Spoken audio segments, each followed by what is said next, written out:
Vamos ver se estamos ao vivo. Estamos, Bernardo? Sim. Olá! Estamos ao vivo com mais uma conversa necessária. Gabriela Linhares falando, Brasil, Rio de Janeiro, Niterói. Hoje eu vou conversar com a secretária de Educação, Ciência e Tecnologia do município de Niterói, a professora Flávia Monteiro Barros Araújo. Flávia Monteiro Barros Araújo. Já tem um monte de gente entrando aqui. Vamos procurar a secretária. Ver se a secretária está por aqui. Que bom, fico feliz que as pessoas estão sendo fiéis às nossas lives. Estamos recebendo várias mensagens sobre os assuntos, que são assuntos muito pertinentes. A gente tem que falar do que é essencial nesse momento, né, gente? A gente está em confinamento, precisamos falar do que é necessário. Nada mais do que saúde, educação e cultura. Estamos priorizando as nossas necessidades, o que serve e o que não serve na nossa vida, né? A gente está vendo que hoje, o que a gente está precisando? É exatamente isso. Eu estou esperando a professora Flávia aparecer aqui.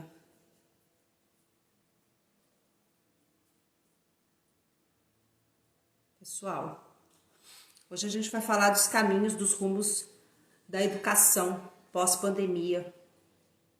Estamos tentando reformular, né, toda a educação que teve que mudar da noite para o dia. E a gente vai falar de uma gestora que tem muito sucesso, que está tendo muito sucesso aqui.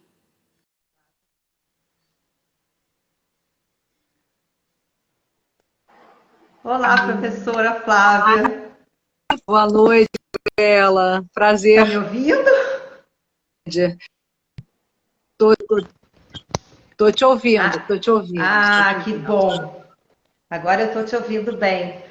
É um prazer falar com a senhora, por todo o sucesso. Você, por favor. Por você, ótimo. Isso. É um prazer falar com você pelo sucesso da gestão, por todos os dados positivos que traz para o nosso município, pelo exemplo que está sendo para outras cidades do Rio de Janeiro e principalmente Sim. pelo fato de ser mulher. Nós precisamos enfatizar as lideranças femininas, não é, professora? Não, Posso com te chamar certeza, né? Pode me chamar de Flávia, ou de você. Fica à vontade, Gabriela. Por favor, tá bom. Tá? Porque eu acho professor um título tão honroso, tão bonito. Eu me sinto honrada mesmo de ser professora. Eu me sinto muito honrada mesmo. E muitos quando falam, professora Flávia, eu acho muito bonito quando se referem a você como professora. Então, Obrigada. Esse momento que a gente está vivendo, a educação está passando por uma reforma, por uma confusão, teve que se reformular do dia para a noite, né? Sim. Assim, o município de Niterói tem se destacado em vários aspectos, principalmente na educação, que de 2013 para cá abriu 25 escolas municipais, metade delas com aula integral, né? A gente tem, foram investidos 500 milhões em educação. Como é que foi esse esforço para essa gestão com tantas realizações? Flávia, Bom, boa noite, é um prazer muito grande, né, estar aqui com você hoje, poder participar dessa conversa. Espero que nós tenhamos também a participação das pessoas que nos assistem, mas é um caminho, Gabriela, que não foi fácil, né, como tudo exigiu muito trabalho, muito foco, mas sempre fomos assim, inspirados e norteados pela certeza que estávamos no caminho certo. Ontem eu até comentava, né, com o Axel, né, que eu acho que um fato muito importante foi o prefeito Rodrigo Neves ter colocado a educação pública no centro da agenda. Isso foi uma opção política, uma sensibilidade como gestor. A educação de Niterói é uma educação que sempre foi bem organizada, com quadros muito competentes, mas era uma educação, uma rede muito pequena. Uma rede muito pequena numa cidade onde boa parte da população era atendida e ainda é atendida pelas escolas particulares. Eu digo assim, nada contra as escolas particulares, porque eu acho que cada um tem seu papel, cada um tem o seu lugar. Mas o nosso esforço foi justamente, em primeiro lugar, no sentido de tornar essa escola pública mais potente, abrir esse espaço, mostrar para a cidade que a escola pública ela tem o seu lugar, porque ela forma para a democracia, ela prepara para isso que eu acho que é fundamental, o convívio, o respeito com a diversidade. Então ela precisa ser uma escola mais expressiva, com um lugar maior na cidade. E, em segundo lugar, nós tínhamos também um desafio traçado pela legislação, que é a questão também da universalização da pré-escola, que tinha que ser realizada até 2016. Eu acho, assim, demos conta do desafio, mas demos conta do desafio mantendo também um projeto que é um projeto que nós acreditamos muito, que é um projeto de educação integral. Então, assim, às vezes as pessoas dizem, mas se vocês colocassem essa escola em horário parcial, vocês atenderiam o dobro. Eu digo, não importa, né? Nós estamos conseguindo ampliar essa oferta e, o mais importante, ampliar com atendimento não só em horário integral, mas oferecendo um projeto de educação integral, que é algo um pouco mais complexo, né? O projeto de educação integral é um projeto que contempla esse desenvolvimento do ser humano, né? E aí eu me reporto a Anísio, me reporto a Paulo Freire, né? Em todas as suas dimensões, não só no cognitivo, mas como também no moral, no afetivo, desenvolvendo também o indivíduo para todas as suas aptidões, para a arte, para a cultura, porque a escola precisa trabalhar muita cultura. Nós precisamos conhecer o mundo no qual nós, né, estamos aí imersos, inseridos, para que a gente possa ter um diálogo de qualidade. Então, esse projeto foi um projeto que foi muito bem cuidado, né, de expansão, de implantação, mas de implantação com horário integral e também com uma característica da rede de Niterói de educação infantil. Nós temos 2 docentes em cada sala de aula.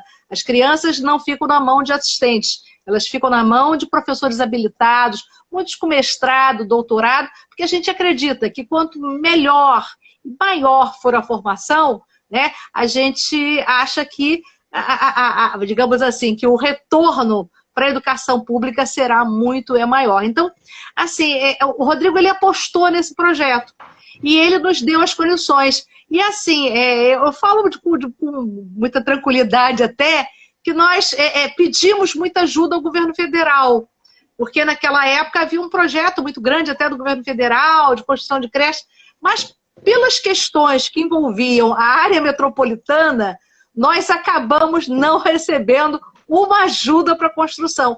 Recebemos para outras coisas, material pedagógico, muito importante, com certeza, mas muito modesta, muito tímida.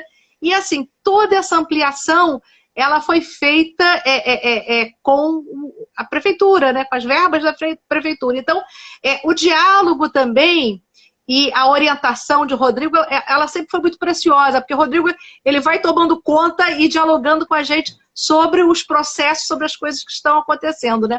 Mas assim, foi uma situação que aí a rede saltou, né, de menos de 70, 60 e alguma coisa, para 92, eu sempre me perco até nessa conta, 92, 93 unidades públicas. E essas unidades todas, elas são unidades que elas têm uma infraestrutura muito boa. Elas são climatizadas, elas são... hoje até, A gente faz um esforço muito grande e agora, infelizmente, isso vai estar na contramão até das recomendações, né, por conta da pandemia, né? O nosso esforço se dirigia muito na direção de climatizar toda a rede, de colocar, aparelhar essa rede da melhor forma possível, porque a gente sabe também a importância de um ambiente adequado, né? Eu acho que é isso. Não é luxo, não é nada disso, mas o ambiente na escola, ele precisa ser agradável, gostoso, acolhedor. As pessoas precisam se sentir bem. O professor precisa se sentir bem, o aluno precisa se sentir bem, o responsável precisa valorizar aquela unidade escolar. Então, assim, ao longo desses anos, nós temos, já são 7 anos, nós temos buscado fazer esse esforço, né? E um esforço também, que eu digo assim, muito no diálogo com as pessoas.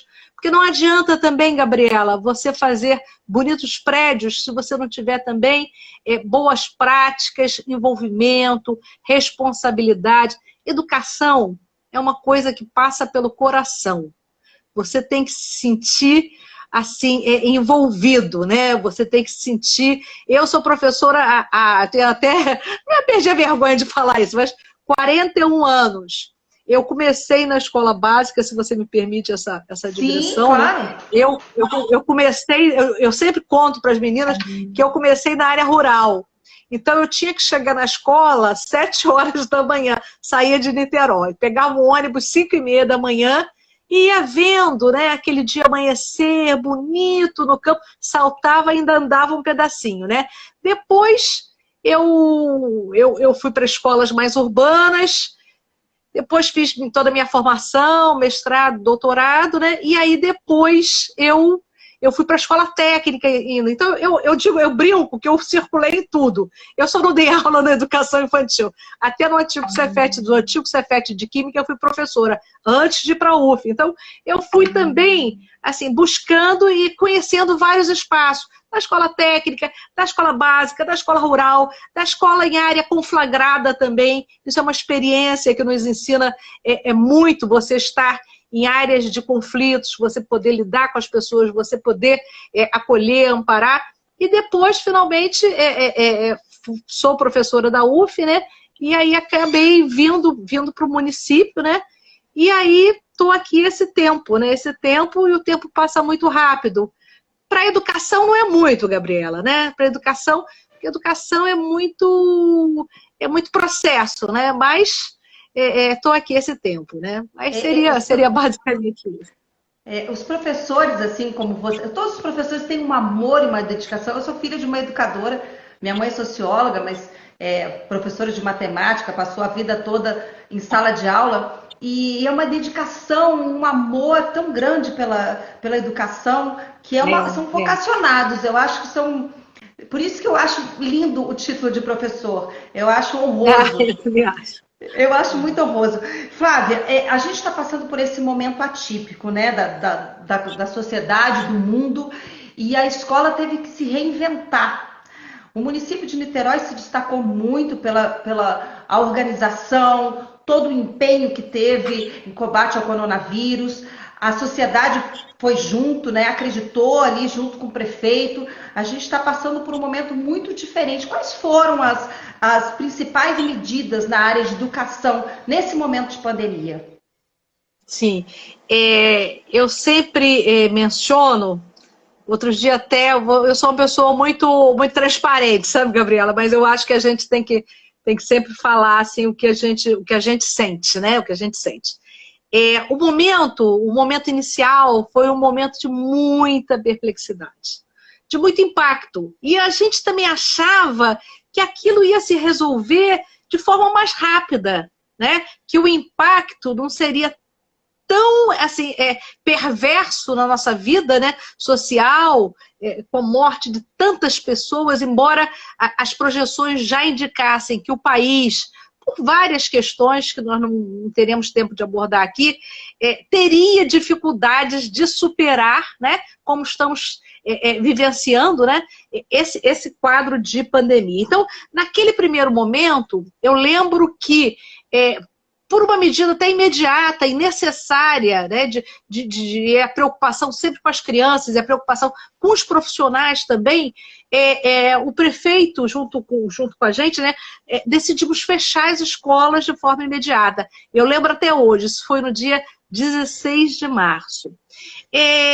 Nós ficamos um pouco perplexos, mas tivemos que assim, construir aprendizagens, e eu digo assim, até agora, eu acho que o tempo inteiro nós estamos aprendendo. Nós estamos, inclusive, Gabriela, tendo que rever posicionamentos que sempre foram, talvez, muito imediatos e, por isso, muito fáceis, e que agora estão sendo testados por uma realidade tão dura, que nos faz refletir e nos faz até pensar em alternativas. Então, a primeira coisa que nos preocupou é o seguinte: com a escola fechada, as crianças não comeriam. Hoje, 50% da rede funciona em horário integral. São 4 refeições e, modéstia à parte, deliciosas.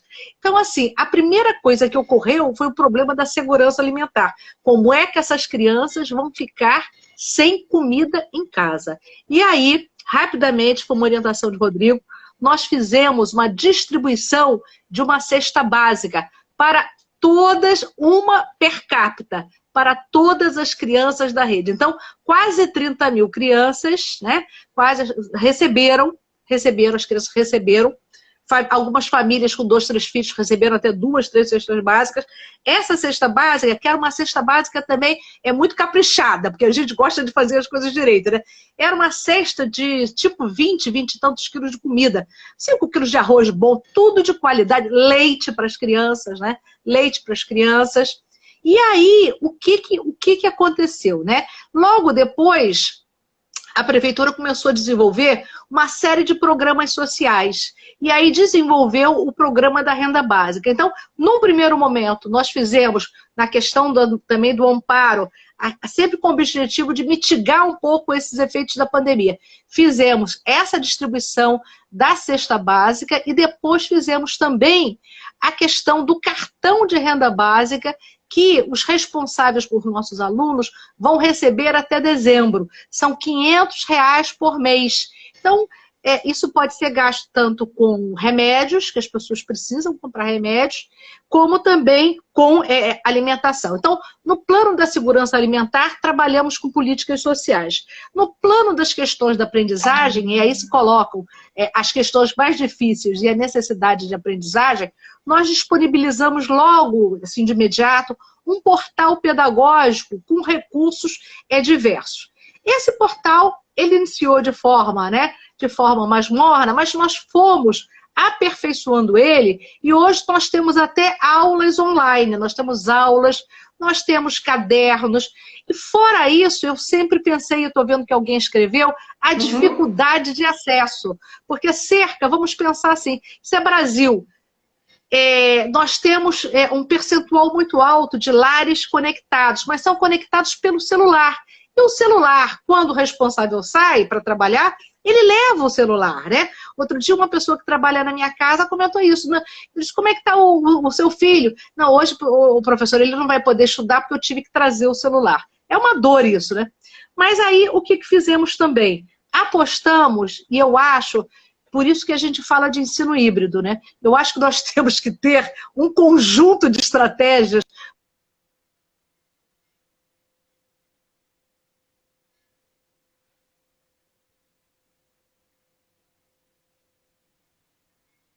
escolar, temos roteiros de estudos para que as crianças trabalhem em casa. Então, esse foi um modelo que nós fomos também aperfeiçoando aos poucos. Agora, nesse mês, todas as escolas estão empenhadas em fazer contato, organizar atividades, para que no momento da nossa volta, e eu espero em breve estar com uma plataforma muito mais potente, e aí a gente vai poder sim ter recursos muito bacanas disponibilizados, inclusive pensando também e equacionando, não vou adiantar, né? Mas equacionando a questão da conectividade, né?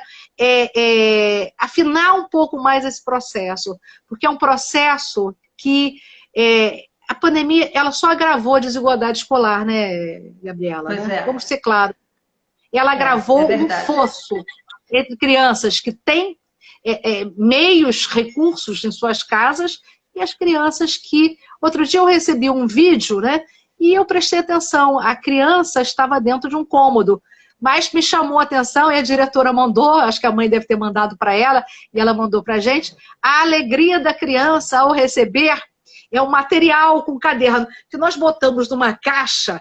Então as crianças pequenas entraram numa até que era um presente, entendeu? Que elas estavam ganhando uma caixa grandona com lápis de cor, massinha, hidrocor, caderno de desenho, livrinhos de leitura para os que sabem ler, né?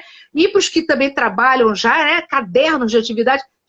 As crianças ficaram assim achando que elas tinham sido presenteadas. Mas eu sempre digo, o mais importante e a mensagem que a gente quer passar para eles é que nós não esquecemos deles. Nós pensamos neles o tempo inteiro. E nós queremos, sim, assim que for possível, isso não depende de mim, depende das condições de saúde na cidade, retornar com segurança, e terá que ser com muita segurança, para que a gente possa resgatar essas crianças, né?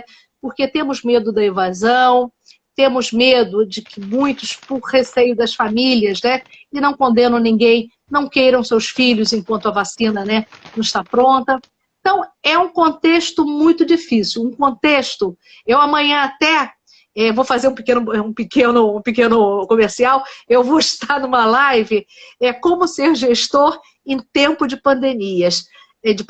O que eu digo é o seguinte, ser gestor nessa época é ter humildade, saber muitas vezes que você pode errar, cheio de boas intenções, porque todos nós erramos muito, a gente tem que ter essa humildade para reconhecer, mas querer, sobretudo, construir uma aprendizagem e resolver essa questão que é trazer as crianças de volta e, ao mesmo tempo, Gabriela, não terá jeito.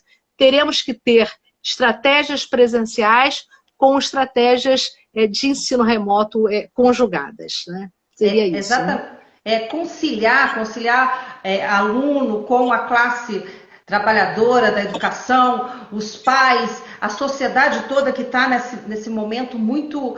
está com medo, com muito receio dessa volta. Então, eu vejo que isso é uma pergunta que fica na internet, os filhos, e como é que vai ficar, como é que não vai ficar. Mas eu acho que a gente está vendo toda a gestão do Rodrigo, toda a preocupação dos gestores, toda esse plano conjunto, essa organização que está sendo feita. A gente está vivendo esse novo normal, né? Que alguns estabelecimentos já estão abertos com várias regras. A gente vê que a comunidade, que a sociedade está muito empenhada junto. Todo mundo de máscara. Eu acho muito diferente quando eu vou ao Rio, é uma diferença muito grande. Muito grande. Eu sou do Rio Grande do Sul. Eu vim para o Rio de Janeiro em 98 e vim para cá em 2013. Eu fiquei muito encantada com a administração da cidade, eu fiquei muito encantada com as pessoas, e agora eu fiquei fã da gestão do Rodrigo. Eu virei fã do Rodrigo porque eu vi o empenho. Ele fez reuniões com lideranças que eu participei, que era assim, quase meia-noite, e ele, exausto, emotivo, emocionado e muito empenhado nesse momento que a gente está vivendo. E a gente, Niterói está servindo de exemplo, né? Todas as iniciativas da prefeitura serviu de exemplo, matérias pelo mundo. E a gente está vivendo uma realidade nacional muito difícil. Em termos de educação, então, não é, Flávia? Os ataques do governo, os cortes, essa confusão toda de ministros, e essa realidade do ensino à distância, que até essa pessoa colocou aqui. Realmente, a gente falar em termos de Brasil, a gente ainda tem dificuldade para comer. Como é que não vai ter acesso à internet? E eu acho que era uma das coisas que o governo já pensava, né?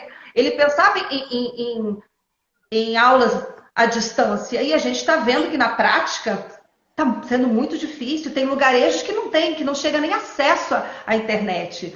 essa coisa da comida, a gente sabe, quem trabalha com educação, que tem, muitas vezes é a única comida que a criança tem, é a alimentação. Esse momento está servindo de muito aprendizado para a gente dar valor. E a escola, o papel da escola na sociedade, a importância desse papel, da sociabilização, da afetividade. A escola também serve como denúncia em casos de abuso, casos de agressão de casa. Então a escola é muito importante. E eu acho que esse momento da pandemia, nós estamos priorizando coisas internas, mas as coisas sociais também. Eu acho que está servindo para as pessoas, né, valorizarem. E a escola pública tem o seu papel fundamental. Ela vai tirar esse distanciamento todo.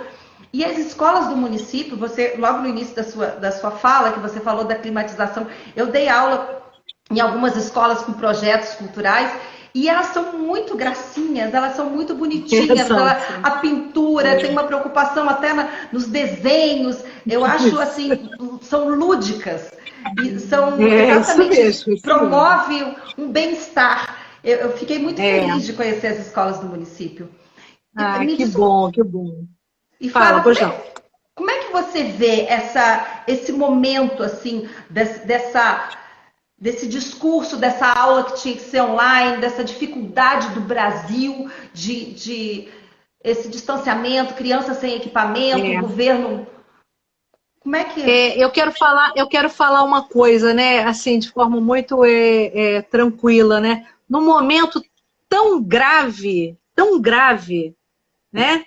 No qual assim, milhares de crianças estão fora da escola, porque se em Niterói nós temos dificuldade, você pode imaginar o que é o Brasil, o que é o interior do Brasil. Eu converso com muitos colegas secretários, participo de fóruns nacionais, então assim, as dificuldades vivenciadas, porque as redes, elas não têm recursos. E, ao mesmo tempo, num momento como este, nós precisávamos ter um Ministério da Educação implantando políticas, né, de complementação financeira para esses municípios mais que têm uma precariedade maior e, sobretudo, apoio técnico até, com propostas claras que pudessem nos amparar. Nós temos um programa que é muito importante, que já tem uns 2 anos, que é o Programa Educação Conectada. Ele não consegue avançar.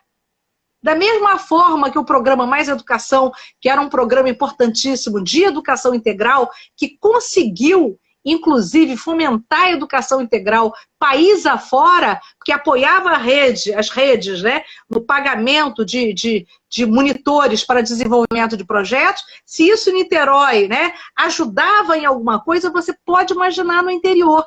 Então, assim, num momento como este, que nós tínhamos que ter o apoio, acesso, né, a editais do governo federal para aquisição de computadores, para aquisição de chips, uma política clara de apoio à implantação do ensino remoto, da educação básica e também no ensino superior, porque eu sou professora também do ensino superior.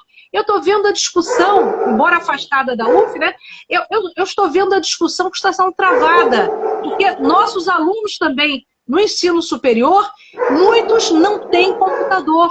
Você pode ficar até estranhar, mas é verdade. A própria universidade buscou fazer esse diagnóstico e as dificuldades são muito grandes. Então, num momento como este, você não tem um ministro pilotando um grande projeto de apoio à educação básica e superior, da mesma forma que você não tem um ministro da saúde.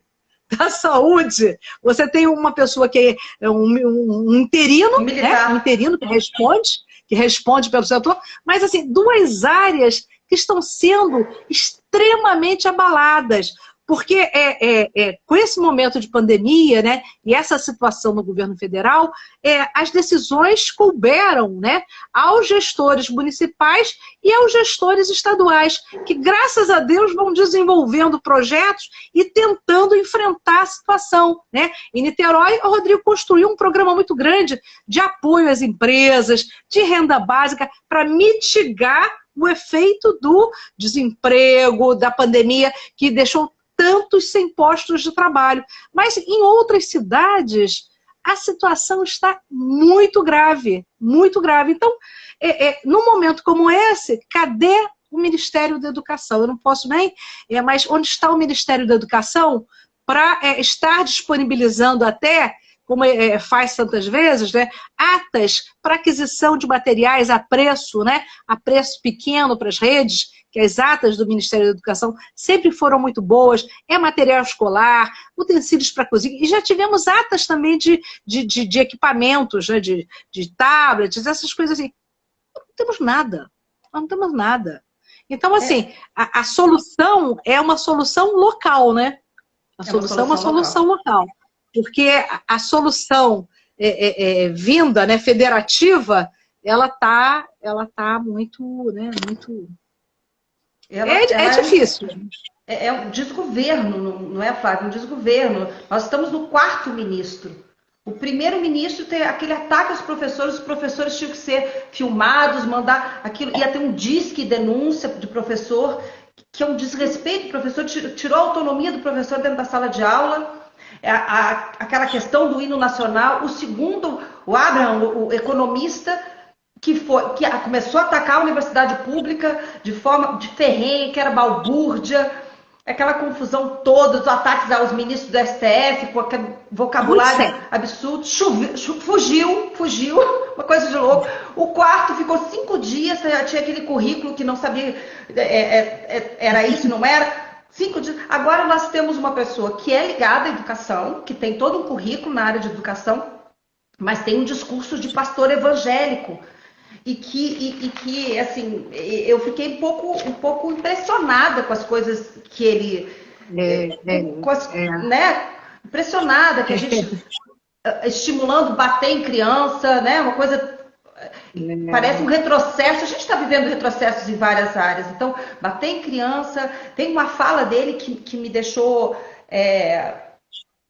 apavorada, inclusive, que ele fala da sexualização das crianças, que as crianças reproduzem o que vem na televisão e acabam seduzindo adultos.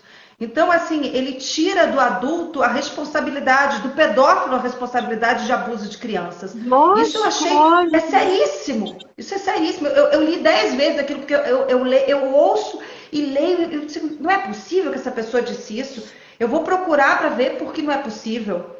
Né? Minimizou a questão do feminicídio, no caso de uma moça que foi morta por um homem de 33 anos, ele disse que os homens se apaixonam, as mulheres enlouquecem a cabeça dos homens, eles confundem o amor com paixão e acabam matando.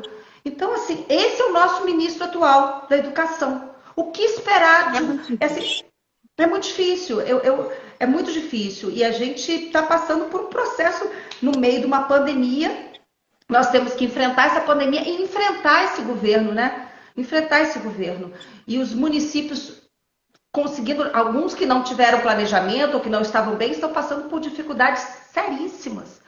E a gente está nesse barco, nessa confusão, que cada dia é um momento... Cada notícia que vem do Ministério do governo federal é uma notícia louca, assim, absurda, eu não sei nem dizer, é um desgoverno, eu escrevo, às vezes eu fico pensando que se alguém fosse escrever sobre isso, Flávia, eu acho que iam dizer, não, essa história não existe, não tem verossimilhança, esses assuntos, é muita loucura, não tem como que chegamos até esse contexto, né?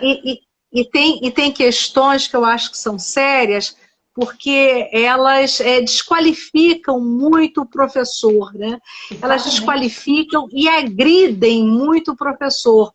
Quando o professor, por exemplo, né, e isso é usado de forma muito genérica, né, que a educação quer ensinar sexo às crianças, é um desvario, porque os professores são pessoas muito responsáveis. Lógico que entre nós tem sempre alguns que não têm tanta identidade com a profissão. Mas eu digo, por exemplo, na Rede Niterói, nós temos um grupo de profissionais, um grupo até de diretores, de pedagogos muito responsáveis, muito competentes, comprometidos com a formação constante deles. Existem assim, muitos programas de formação e todos estão buscando assim, a qualificação. Então, as pessoas se sentem até mal e agredidas, né? quando certas questões são levantadas de forma genérica, né? E como se as nossas práticas em sala de aula não fossem práticas assim, pautadas no compromisso, na responsabilidade e na seriedade profissional, né? O professor, ele está à frente de um processo educativo, né? Ele ali é um educador. Eu nunca descuido disso. Eu acho que nós temos um papel muito importante em fazer com que a criança, o jovem, se desenvolva, aprenda a aprender, cresça. Mas nós temos também, né, essa dimensão, que é essa dimensão educativa, porque você está próximo ali e você tem, às vezes, uma influência muito grande sobre a criança, né? Então, a gente precisa usar essa influência de forma muito construtiva, né? Muito positiva, muito boa, né? Para formá-lo para a vida, para formá-lo, né? Para ser um ser grande bacana, digamos assim, né? Um cidadão bacana. Então, assim, existe hoje, né, uma nuvem que paira sobre nós, educadores, que é uma nuvem que nos entristece. Mas quando a gente olha para a história do Brasil, né, a história brasileira, a gente vê que esses momentos, né, tivemos momentos de avanço e momentos de retrocesso, né? Parece que a nossa história é muito cíclica, né? E que temos, sim, a presença, né, constante de forças conservadoras, né, que eventualmente também ganham terreno, né, e acabam botando também as carinhas do lado de fora, digamos assim. Mas a gente sabe, né? A gente sabe que tudo isso passa. O importante é que a gente consiga, eu acho que assim, não atingir uma coisa que foi muito difícil da gente conseguir, né? Eu lembro, né? Eu já tenho, né? Eu brinco que eu já sou uma madura, né? Mas assim, essa questão de uma estrutura democrática, de um Brasil democrático, isso é uma coisa extremamente valiosa que precisa ser conservada.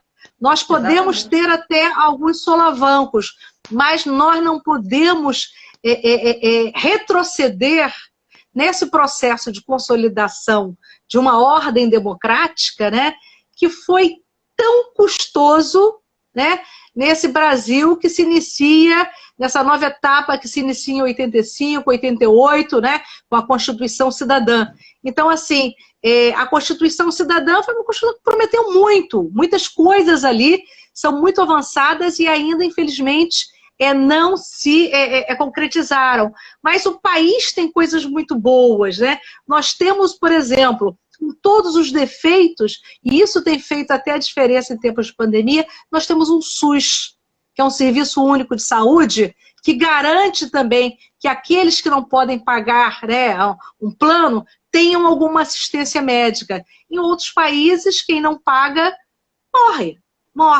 Então, assim, o Brasil, ele tem uma estrutura muito boa, né? Eu acho que muito constituída, e eu busco acreditar muito nas pessoas, sabe, Gabriela, né? Na força das pessoas, no compromisso, e acho, assim, que todos nós temos que buscar, assim, melhorar um pouco o entorno, porque é uma ideia boba, mas eu acredito nisso, é bobo, mas eu acredito. Se cada um de nós fizer, assim, melhorar um pouco, né, o seu entorno, você vai aos poucos melhorando, conscientizando. Eu sempre digo, né, eu não quero que ninguém pense como eu, mas eu quero que minhas ideias sejam respeitadas e eu vou ter respeito também pelo aquele que me respeita. E isso é a vida democrática. Isso é o diálogo na polis, né? Esse é o diálogo, isso é a república, né? É a república, não é isso? Né? Então, essas ideias são ideias que a gente precisa não perder de vista. Outro dia, até numa live, né? Uma promotora que eu gosto muito, que é a nossa coordenadora do CAU, a doutora Débora, ela lembrava que, apesar da pandemia, o Estado de Direito não retrocedeu. Então, as regras estão aí, né? As leis, as normas para serem cumpridas, observadas, respeitadas por todos. Então, não é porque um caos se abateu que ocorreu uma fissura.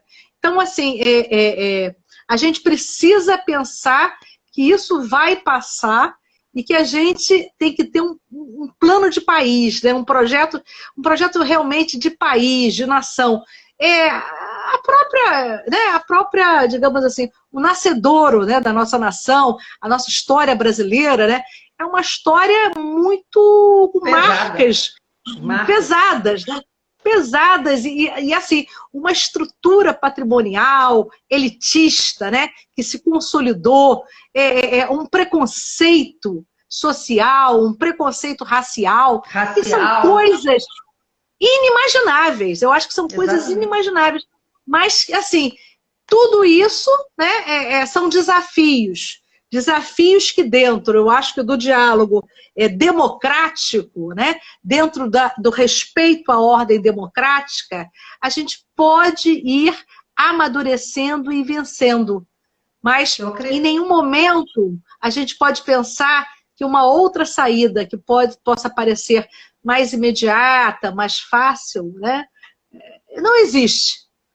Não existe. É exercício, é respeito, é regra, é convivência, é reconhecer e praticar a tolerância, porque é assim que a gente vai se fazer como um país, uma nação que possa também ser respeitada pelo mundo, né? Vivemos um momento onde as pessoas, né, lá fora nos perguntam, mas como é que vocês estão sobrevivendo, né?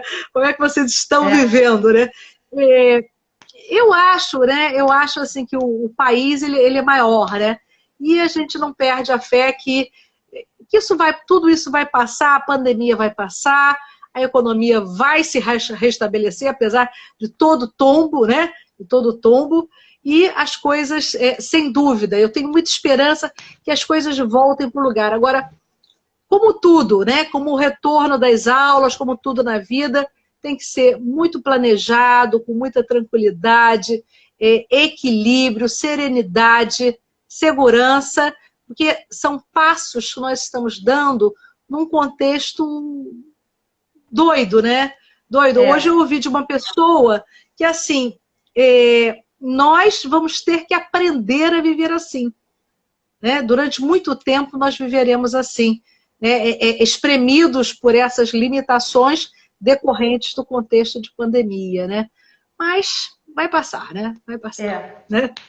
Estamos vivendo esse momento muito inseguro e aí os planejamentos ficam muito difíceis, não é? E é isso que você falou, Flávia, da gente mudar o entorno, essa relação que a gente tem com o... Eu acho que a pandemia está promovendo isso para muita gente, né? Porque está em casa, está voltando tá se refletindo, está se deparando com suas sombras, está pensando nos relacionamentos, está priorizando o que é importante para a minha vida.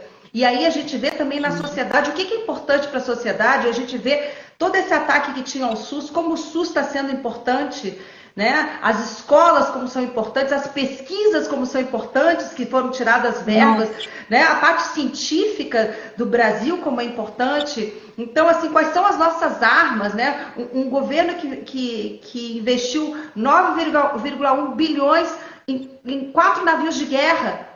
A nossa guerra agora é contra um inimigo invisível. E o que a gente precisa? A gente precisa de saúde, a gente precisa de educação, a gente precisa de cultura. Eu sou da área da cultura. A cultura, quando vem esse tipo de governo mais opressor, as armas são apontadas diretamente para a cultura, né? Porque a cultura é a identidade de um povo. A primeira coisa que a gente faz é tirar a identidade dele para que eu possa imprimir a identidade que eu quero. Então, quando penso em cultura, eu sou atriz, mas a arte é um braço da cultura, mas cultura é o que a gente come, é como a gente veste, a nossa fala, nossas origens, os nossos índios que estão sendo atacados na Amazônia, é a nossa diversidade da Amazônia que está queimando, isso tudo é nossa cultura, né? O que é a cultura? Pensar em cultura. Então, assim, a gente teve um retrocesso muito grande, nós perdemos o nosso Ministério da Cultura, a gente sempre fica à margem, né, da sociedade, e a educação também, a educação sempre nunca foi prioridade para o poder público, nunca foi prioridade. E a gente vê aqui no município essa abundância, porque eu acho que é um município de muito progresso. Eu sinto a sensação que eu tenho energética, o cuidado que você vê com o paisagismo, com a praça, esse tipo de coisa traz uma saúde no ambiente, traz uma saúde mental. A beleza, a limpeza, isso é fundamental para a sensação de progresso. E eu sinto isso no município, é uma sensação de progresso. Quando um prefeito, sem muita ajuda do governo, investe 500 milhões, quase 500 milhões, não foi isso? Em educação, eu tenho até esse dado aqui. 500 milhões em educação a gente precisa falar sobre isso, porque a educação é a base, é o que vai diminuir as diferenças sociais. E teve uma fala sua que é do respeito. Nem tudo a gente entende, mas no mínimo a gente precisa respeitar. E aí a gente entra em tantas questões, a questão da diversidade, a questão do racismo, a questão os homofóbicos, os misóginos. A gente está vendo tudo isso aparecer assim de uma forma tão abrupta que eu achei assim, meu Deus, onde é que estavam essas pessoas? O que estava acontecendo? Eu achei o nosso país, eu achei que era livre, eu achei que era mais... E quanta agressividade, quanta falta de empatia. Eu acredito que a gente está passando por uma limpeza, Flávia, sabe? Uma limpeza em todas as áreas, espirituais, um consciente coletivo está limpando para a gente passar para um período novo. Porque não é possível. Aí vem essa pandemia que é para a gente ficar em casa, para a gente precisa ficar por mim, pelos meus familiares, mas principalmente pela sociedade. É um ato de cidadania, né? É um ato de caridade ficar em casa. Hoje a gente tem 73.161 mortes comprovadas. É muita coisa. O nosso gráfico aqui no município já está caindo, mas o gráfico no Brasil está subindo. Então, é uma cidade que sumiu, né? É uma cidade média que sumiu. Exatamente. Foi deletada do mapa. Sumiu e eu fico um pouco impressionada porque toda hora vem números e a gente está começando a lidar com a morte. Quantos morreram? A gente está ficando frio. Às vezes até eu fico meio apavorado. Eu disse, meu Deus, a pessoa tá morrendo, mas morre também. Eu acho que a gente precisa cuidar disso. Precisamos falar sobre isso. A pandemia está causando também, voltando para as escolas, a gente vê, o meu filho tem 7 anos, a gente vê problemas também em escolas particulares, a gente vê que pais e mães estão com dificuldade de acompanhar os filhos. Eu acho que é um lugar também da gente pensar como é importante, né? A afetividade, a escola, o contato, como é importante isso. E boa parte da nossa vida a gente passa na escola. Então... Não, com certeza. Com certeza. E a gente, assim, né? Eu até falo, acho que uma das primeiras etapas, quando a gente puder retornar, eu acho que será a questão do acolhimento, porque as pessoas vão voltar com muitas dificuldades e muito medo. Muitas pessoas terão passado, né, por várias questões, até de perda de familiares, de amigos. Então, é preciso, sobretudo, nesse momento, eu acho que isso que você falou, Gabriela, acolher essas pessoas. A educação, a escola, ela tem que ser realmente um lugar de afeto, um lugar onde as pessoas possam se sentir também mais seguras, para que a gente possa, aos poucos, atenuar esses grandes impactos emocionais decorrentes da pandemia, né? Hoje mesmo, nós estamos conversando e vários profissionais estão precisando de ajuda psicológica, porque as pessoas perderam marido, perderam pais, perderam amigos. Então, nós vamos ter que pegar esses profissionais e essas comunidades pela mão, né? Isso será um momento, eu acho que muito importante, e que a gente tem falado, além de todas as questões, temos que fazer, já fizemos até um plano muito minucioso, né, com relativo à segurança, procedimentos, mas existe essa dimensão que é a dimensão mais subjetiva e que influencia muito os processos, né? Como é que as pessoas estarão, né, estarão na volta ao trabalho, né? Como é que as pessoas irão reagir? E, ao mesmo tempo, a gente sabe que, graças a muito trabalho, né, a situação na cidade vem melhorando. Então, eu não sei se agora, eu sempre digo que eu não tenho a data do retorno, mas em dado momento a gente vai retornar porque poderá retornar. Né? Porque a disseminação, né? O crescimento, a evolução da pandemia melhorou. Nós temos hoje uma ocupação que evidencia também um crescimento menor, né? Muito pequeno dos leitos escolares, não é isso? Né? Então, serão muitas questões para serem enfrentadas quando do retorno. E assim, nós tínhamos, por exemplo, para este ano, um planejamento muito forte, né? Um planejamento muito grande, no que tange algo que a gente ainda precisa avançar muito, né? Que são as questões tecnológicas dentro da escola. A gente precisa, e a pandemia trouxe esse recado, você precisa ter uma escola com mais conectividade, você precisa ter uma escola, né, mais tecnológica. A EAD, ela acabou até se impondo, né, como a única alternativa para você manter algum processo educacional com segurança. Então, é um formato que daqui para frente, enquanto nós não tivermos um ambiente totalmente seguro e monitorado, até em decorrência, né, de uma vacina, que a gente sabe que, com sorte, poderá ser um ano ainda para sair, né? Essas situações, essas notícias que a gente tem, né, são ainda muito embrionárias e a gente se enche de esperança, né? Toda vez que ouve o jornal, estão desenvolvendo, mas vão começar os testes, né? Até uma vacinação em massa que possa contemplar todos nós teremos assim um caminho pela frente. Então, nós tínhamos, né? Me perdi um pouco. Nós tínhamos este planejamento, que foi um planejamento que acabou sendo um pouco atingido. Como o planejamento, por exemplo, né, eu vi que alguma pessoa colocou, de ampliação das bibliotecas. Eu ia falar sobre Quando nós assumimos, nós tínhamos 3 bibliotecas escolares. Hoje, meu Deus, correndo o risco de errar, eu acho que já são 12. Embora nós tenhamos sala de leitura em todas as escolas de ensino fundamental. Mas estávamos trabalhando no sentido de transformação, contratação de bibliotecários, um esforço muito grande, né? E isso tudo acabou sendo paralisado, né? Paralisado. Por conta, né? Mas, assim, vamos continuar trabalhando, investindo, né, em recursos tecnológicos nesse segundo semestre, de forma mais vigorosa, para que a gente tenha um ensino híbrido mais eficiente para nossas crianças, né? E que a gente possa ajustar todos os parafusos que ainda não foram devidamente acertados, apertados.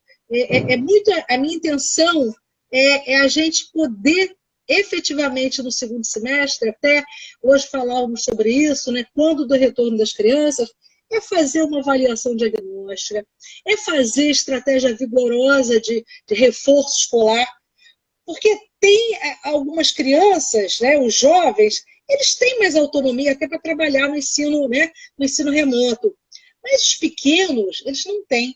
E a alfabetização, como é que fica? A alfabetização não se faz sem a presença de um professor, Gabriela.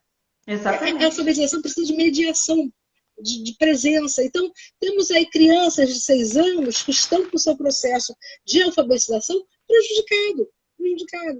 Então, assim, é muito grave o impacto da pandemia no mundo escolar. É muito grave. Exatamente. E a gente tem que tentar avançar, né? Resolver todas essas situações, porque nós não sabemos quanto tempo isso vai durar, né, Gabriela? É com tristeza até que a gente fala isso, né? Mas isso pode durar mais tempo do que a gente imagina, né? Então, é preciso ter estratégia, é preciso ter planejamento, ter estratégia. Aproveitamos até essa época, né? Agora, recentemente, as obras puderam ser reiniciadas e estamos até concluindo algumas obras. ao final do ano, né, vamos entregar uma rede, né, onde quase todas as escolas, né, passaram por um processo de reforma, porque eu sempre tenho muita preocupação com o ambiente. Eu acho que o ambiente tem que ser bom. O ambiente tem que ser. Não é, mas tem que ser bonito, tem que ser agradável, tem que ser acolhedor, tem que ser. Então, assim, poder deixar uma rede também, né, minimamente organizada, né, minimamente organizada. E, assim, ao longo desses anos, nós investimos muito também nas questões da aprendizagem, né? Porque também não basta ter a escola bonita, a escola precisa ensinar, né? Então, assim, é todo um esforço, né? Um esforço que vem passando por infraestrutura, também com ações no campo da qualidade da educação, porque a gente sabe que essas coisas são dimensões entrelaçadas. E uma coisa, assim, só para concluir um pouquinho minha fala, né? Uma coisa que nos ajudou muito, que logo no início do governo, nós fizemos um planejamento para 30 anos na cidade. Então, ao longo desses anos todos, né, o planejamento é uma bússola. Nós aprendemos a trabalhar com planejamento detalhado, que nós somos cobrados, temos reuniões periódicas com o prefeito para apresentar os resultados desse planejamento. É um planejamento que ele aprova, que ele lê, que ele analisa, que ele dialoga, que ele propõe. Então, assim, tivemos planejamento, o que permitiu à cidade, eu acho, chegar e enfrentar com mais tranquilidade. Rodrigo soube também organizar de forma muito competente as finanças da cidade. Então, num momento como este, nós tivemos um lastro para trabalhar. Isso foi muito importante, porque comprar cesta é caro, cartão de renda básica, mas a cidade criou uma poupança. Então, a cidade assim, criou uma poupança, isso é maravilhoso. A gente está conseguindo enfrentar isso com um pouco mais de tranquilidade, né? Apesar de toda a dificuldade, nós temos recursos materiais hoje para ir equacionando questão a questão. Mas é sempre um desafio, né, Gabriela? É sempre um desafio. Sempre um desafio. A gente está chegando no final da nossa live. Já vai dar 1 hora, aí cai tudo. Professora Flávia, eu adorei falar com você. Você é assim a professora mesmo, com toda a amorosidade, com todo o afeto, o carinho, a dedicação. E uma coisa muito importante que a sua fala trouxe foi assim, segurança e equilíbrio. Porque muitas mães estão perguntando, as pessoas estavam perguntando, quando é que vai voltar, como é que vai ser? Eu acho que assim, esse equilíbrio em dizer, estamos preparando tudo, estamos deixando, vamos pensar nesse retorno, quando tudo ficar seguro, quando as pessoas estiverem mais seguras. Então, isso foi muito importante, é muito importante ouvir isso. Gabriela, o seu som baixou um pouco, o seu som. Ah, é? Estão me ouvindo? Tá ouvindo? Oi? Não. Deixa eu ver. Tá me ouvindo? Oi? Pode falar. Oi? Pode falar. Tá ouvindo? Não? Pode falar, Gabi. Ela não tá me ouvindo, mas o pessoal tá me ouvindo? Sim, pode falar. E agora? Tá ouvindo? Você tá me ouvindo bem? Eu tô. Você tá? Houve alguma coisa aqui na ligação que Mas eu acho que o pessoal tá me ouvindo. Vou tentar escutar. Tá. Você consegue ouvir alguma coisa? Será que as pessoas não estão me ouvindo? Não sei. Tá me ouvindo, Bernardo? Tá ouvindo? Então tá. Flávia, as pessoas estão me ouvindo. Não sei se foi alguma coisa no seu aparelho. Na sua aparelhagem. Deixa eu ver. Oi. Melhorou? Ouvi. Bom. As pessoas estão ouvindo. Enfim, o que eu estava falando aqui para a professora Flávia, eu acho que ela está tentando reiniciar, é que a fala dela foi muito importante. É muito importante a gente ouvir um gestor. Voltou? Então eu estava falando. que foi muito importante a sua fala, para as pessoas ouvirem a segurança de um gestor que tá na frente dessa batalha e que está com todo o cuidado para esse retorno, né? Que não vai ser uma coisa abrupta, que vai ser um momento de muito cuidado, e que está sendo preparado esse momento. Isso é muito importante, a comunidade, a sociedade ouvir isso. E você é a típica professora com toda essa amorosidade, com toda essa dedicação, né, com todo esse empenho. E é uma felicidade a gente ter uma gestora mulher e que está tendo tanto sucesso e que está servindo de exemplo, e que a cidade, né, Niterói está servindo de exemplo de uma série na cultura. A gente está na contramão desse Brasil. Isso é muito bom. E que sirva de exemplo e que as outras cidades também consigam passar